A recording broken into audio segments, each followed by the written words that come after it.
Why? What's the Nobel Peace Prize? Of course, that's what he wants. He always talks about it. Is that really your motivation for stopping this? Means that it's all about Trump and it's not about the reality of the conflict between Russia and Ukraine. And then to stop this war in a way that gives him some sort of advantage, the Russians are tired of that game. They're tired of entering negotiations with the United States that the United States uses just to retain advantage over the Russians. Russia didn't start this war, but Russia will finish this war on terms that are acceptable to Russia. And that's the reality the United States has to say. I don't believe there will ever be three-party negotiations. I think at the end of the day, Ukraine surrenders to Russia and that's it. The problem is I don't think the Trump administration knows what it wants for a European security infrastructure. On the one hand, Trump has talked about how NATO is a leech sucking the life out of America and America needs to disentangle itself from Europe. And then he turns around because he's mad at Putin. And now he's talking about America getting back into the game in Europe. But then the way we get back into the game is just insulting to the Europeans. We get back in the game not by putting up America's economic resources and military resources and diplomatic resources, but it is the way that a grifter does. And it's one of the great tragedies of what's happening right now, the absolute indifference. It's like we're watching, instead of seeing reality, it's almost as if we're watching reality TV. It's entertainment. And there's a certain genre of film that are designed to shock people and scare people. And that's what's happening here. This is tragic. It disgusts me. It sickens me. But what do you do when you're confronted with a world that collectively has no conscience? None whatsoever. And I also, if you recall, warned people. They said, oh, man, we need Hezbollah to come in. I said, no, you don't. Because the second Hezbollah comes in, you got a different conflict with there are other people dying. It'll steal the show because it's fresher. It's different. Dead Lebanese? That's new. Let's look at dead Lebanese. We're tired of looking at dead Gazans. We've seen that film before.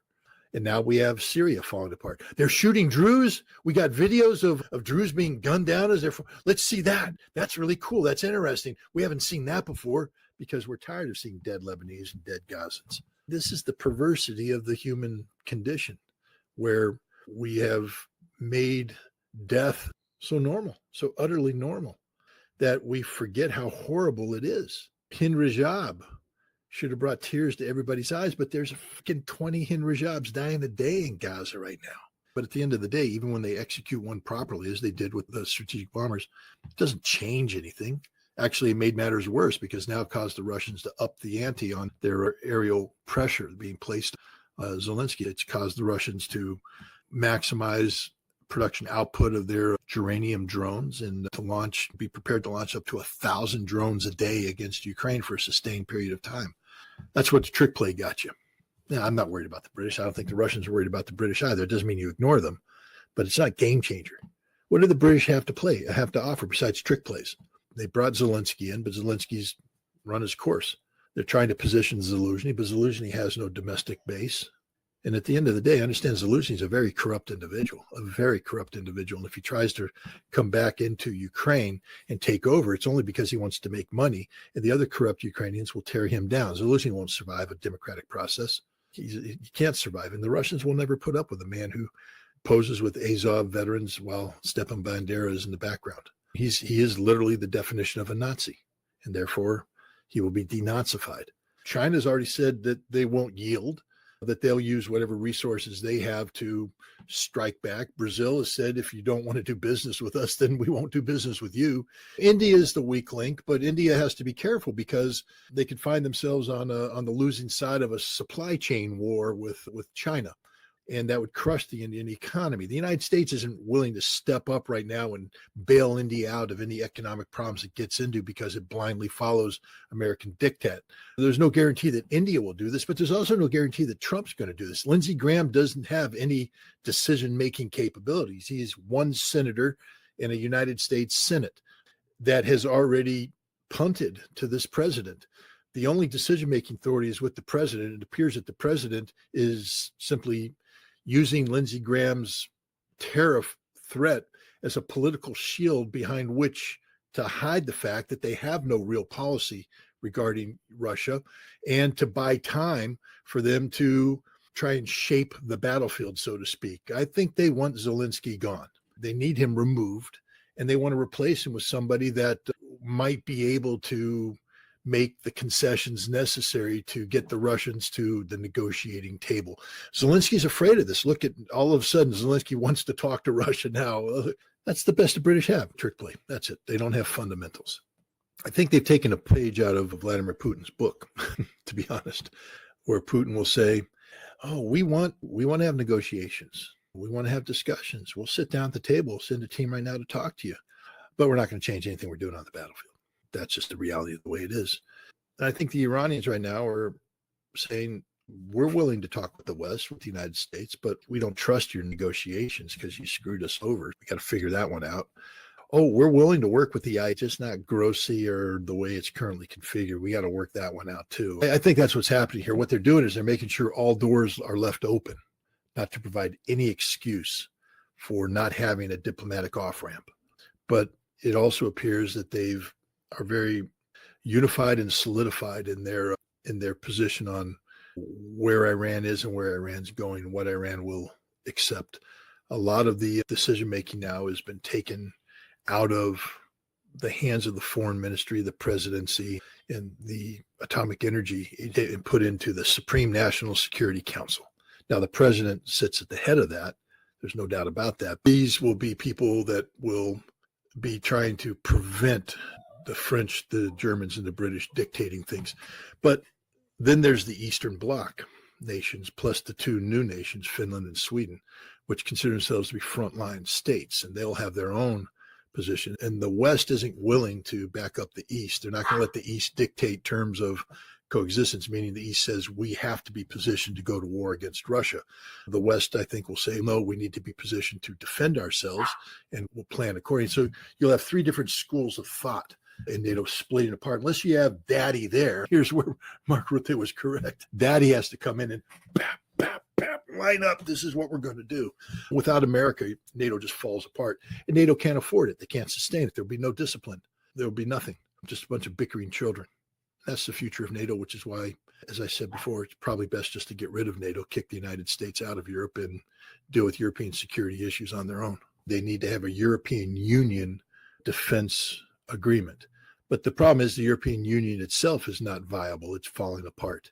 We saw this. The human suffering was such that we had to respond. Why aren't you looking at the videos of the Druze men being forced to jump off of balconies, or the families lined up and gunned down? Why aren't you looking at that, Donald Trump, and make a decision, oh my God, we can't allow this to happen, and send American military power in there? Kill Giuliani. Kill Giuliani. Give him the death sentence he deserves. Kill every single one of these ISIS head-chopping idiots that are running around there. If you're on a videotape murdering civilians, that's an automatic death sentence. Automatic. Capture them, put them against the wall, shoot them. Kill them all. That's the only way to finish this, is to kill all of these head-chopping murderers instead of legitimizing them. But that's not what's going to happen. Instead, we're going to play stupid games, and we're going to win stupid prizes. And the only people who are going to suffer are the people of Syria, or what was formerly called Syria. The solution may be Turkey. I don't know. Maybe the Turks can come in and bring some order to this. One thing I know about the Turks is that they'll have no hesitation in killing people that they feel they've committed horrible crimes against the Kurds, because they view the Kurds as terrorists. And maybe if the Turks turned on HTS and treated them that way, you could eradicate it. Not held accountable to Congress, but as the Secretary of State, having been ratified by the Senate, he's responsible to the Senate. They can summon him in. And so now Rubio can just decide, am I advising the President, Secretary of State, or am I advising the President of the National Security Council? Henry Kissinger is the only other person that had that kind of strength, and he himself recognized the constitutional limitations of this. But the other thing is that the State Department is downsizing. You saw they fired 1,300 some odd staffers. Many of them came from the Intelligence Bureau. They were fired. Why? Because, gosh, they have opinions. They represent the permanent bureaucracy of people who have inherited policies from previous administrations, and their job is to keep those policies going in a relatively consistent manner. Trump doesn't want to do that. He wants to have his own policies. So they've gutted the State Department. The National Security Council is dysfunctional and almost non-existent in the role that it plays. There is no structure of policy coordination. And as a result, policies tend to be made in a very knee-jerk reaction by the president. And if anything, the National Security Council then backfills and works with, but normally the president in a meeting will say something. The Syrian Ba'athist Party was a glue that held it together, imperfectly, but it held it together, seeking to streamline and simplify and get rid of these. But you remove Bashar al-Assad without a plan, and what you brought in was al-Qaeda, whose only plan is violence. And this was inevitable. I said it from day one. This is what's going to happen. It doesn't take anybody by surprise who studied Syria, who knows Syria, just those dreamers who thought, oh, no, this is okay. This is fine. Everything will be okay. It won't be okay because there's no such thing as a singularity of votes. The Druze have different factions. The Shia have different factions. The Sunnis have different factions. What is ISIS in Syria? People tend to forget that the majority of the ISIS fighters that fought for ISIS were Syrian tribal people. Yes, they brought in the foreigners, but at the end of the day, it was the ability of ISIS to take advantage of the dysfunction of the Syrian government, the dislocation of Syrian power, to exploit the vacuum, to go into the Bedouin tribes and recruit the Bedouin tribes and make them part of that, what's led to the massive expansion into Anbar, similar things, Arab Bedouin tribes moving into Tikrit region through Mosul. That's what made ISIS work. And ISIS, at the end of the day, is an ideology that thrives in a vacuum. What is Syria today? A vacuum. So I would imagine that the Iranians will be able to achieve the same level of penetration of the Israeli air ballistic missile defense system to bring punishing blows against Israel quicker than before. And so it becomes a race to see who can knock who out. Very dangerous situation, but I do agree with Professor Morandi that the Israelis haven't backed off of their plan. Why do they do it? Because Netanyahu's political future depends on him being able to posture himself as a wartime president, the only man capable of defeating Iran and securing Israel. The Israelis have saturated death, Gazan death, across the global airwaves to the point where the world just wakes up every morning expecting that it's normal that 200 Gazan civilians will have been killed, many of them women and children. We're no longer shocked by seeing dismembered children. We're not shocked by Israeli snipers shooting innocent people. We're not shocked by any of this. It just becomes the background noise. And the concept of genocide, likewise, it no longer has meaning, the word, because it's been used so often with no consequence, to the point where the world accepts that Israel is committing genocide, and yet because of the saturation, we're not shocked by it. We just continue to go on. The indifference of the world to the suffering of the Palestinian people. I think the Iranians now are developing the ability to deploy very capable combat aircraft over the Caspian Sea and a combat air patrol to prevent that ever happening again. So in order for there to be another conflict, Israel would have to have other cards up their sleeves, other approaches to this battlefield that would take the Iranians by surprise. And the fact that Israel seems to be hell-bent on having a follow-on conflict with Iran means that I think the Israelis may have other surprises for the Iranians. The unprecedented penetration of the Iranian intelligence services by the Israelis is something that should scare out of the Iranian leadership. The assassination attempt that took place against Pezeshkian on June 15th means that they had knowledge that the Supreme National Security Council meeting had been scheduled for a specific time and the specific location. And then they also had knowledge of the technical aspects, the design aspects of the building, because they attempted what they called the Nasrallah solution, which was to blow up all the exits and have the people die of. Nasrallah wasn't blown up. He died of asphyxiation because all of the exits where the bunker he was in were sealed off and he couldn't breathe. That's what they tried to do to Pezeshkian and the others. The amount of intelligence involved in that is unreal. I think chaos is what we're going to see out of the Trump administration. First of all, to avoid chaos, you have to have systems in place for policy coordination. That's normally the way things have operated the last couple of decades. A strong national security advisor at the head of a strong national security council. If you've seen over the course of years the growth of the National Security Council, you start with Kissinger, a very small group, and you go up, and each presidency seems to expand the size of the National Security Council. Trump was betrayed by the National Security Council in his first presidency. If you go back to Alexander Vindman, who was on the NSC staff and coordinating with Ciarello, the CIA asset, Trump doesn't trust the National Security Council structure. He feels that he was betrayed by it. So this time around, Trump also early on, he had to fire, I think it was Michael Waltz, the National Security Advisor, because Waltz was doing his own thing, which is something Trump always fears out of the National Security Council. So now you have Marco Rubio dual-hatted. This is a horrible thing. It's constitutionally questionable whether or not he can do that, because as the National Security Advisor, he works for the president. When you have a German chancellor talking about how they won't make the same mistake, what mistake did you make in World War II? I would hope you believe the same mistake is you won't ever again engage in an illegal war of aggression, and reflect back on the one Nuremberg trial, which had meaning, which was the first one where Judge Jackson, the prosecutor, and worked with the other judges to find that war of aggression was the ultimate war crime, because from the war of aggression, all other crimes take place. And yet Germany tends to believe right now that it can carry out a war of aggression against Russia, and somehow the United States will tolerate this, that it's okay. Does Germany want Lebensraum now? Do they want to go in and move to the Ural Mountains and take all the Russians that live west of the Ural Mountains and kill them and enslave everybody else so the Germans can live back to their World War II ambition of having vacation homes in Crimea, where you have Russian slaves serving them? That's what they did. What mistake we're not going to make the same mistake, Mert said. Yes, you are. You're making the exact same mistake. But I don't know what's going on in Germany. It's a dysfunctional nation. It truly is a dysfunctional nation. We're talking about domestic politics right now.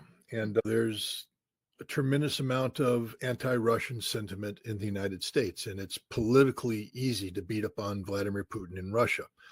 But you have to understand that Lindsey Graham and I think it was Blumenthal, the senator from Connecticut, were posturing for 500% tariffs to be placed on these nations, India, Russia, Brazil, and to be done immediately. Lindsey Graham went and sat with Zelensky and the Ukrainian government to work this out.